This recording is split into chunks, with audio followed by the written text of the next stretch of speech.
সুপ্রিয় দর্শকবৃন্দু, আসসালামু আলাইকুম। এপিএল ফিড অ্যান্ড হ্যাচারির পক্ষ থেকে সকলকে জানাই স্বাগতম। এপিএল ফিড অ্যান্ড হ্যাচারির সাথে আছি আমি সাজেদা। আজকে আমি আপনাদেরকে জানাবো শুধুমাত্র এপিএল কোম্পানির সকল প্রকার বাচ্চার বাজার মূল্য তালিকা।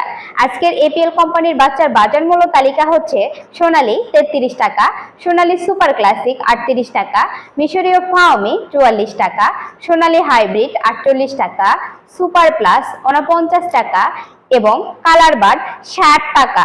এই হচ্ছে আজকের এপিএল এর বাজার মূল্য তালিকা। নতুন ও পুরাতন উদ্যোক্তাদের জন্য রয়েছে সুবর্ণ সুযোগ। এপিএল সমগ্র বাংলাদেশে চলছে ডিলার সেটআপ। ডিলারদের জন্য থাকছে বাচ্চার দামের বিশেষ অফার। যারা ডিলার নিতে চান এবং ডিলার পলিসি সম্পর্কে জানতে চান, দ্রুত আমাদের কল সেন্টারে যোগাযোগ করুন। আজকের মতো এই পর্যন্তই। আমাদের চ্যানেলের সকল ভিডিও নিয়মিত সবার আগে পেতে চ্যানেলটি সাবস্ক্রাইব করুন এবং বেল আইকনটি বাজিয়ে দিন। লাইক, কমেন্ট, শেয়ার করে অন্যকে দেখার সুযোগ করে দিন। আজকের মতো এখানে বিদায় নিচ্ছি। সবাই সুস্থ থাকুন, ভালো থাকুন। আল্লাহ হাফেজ।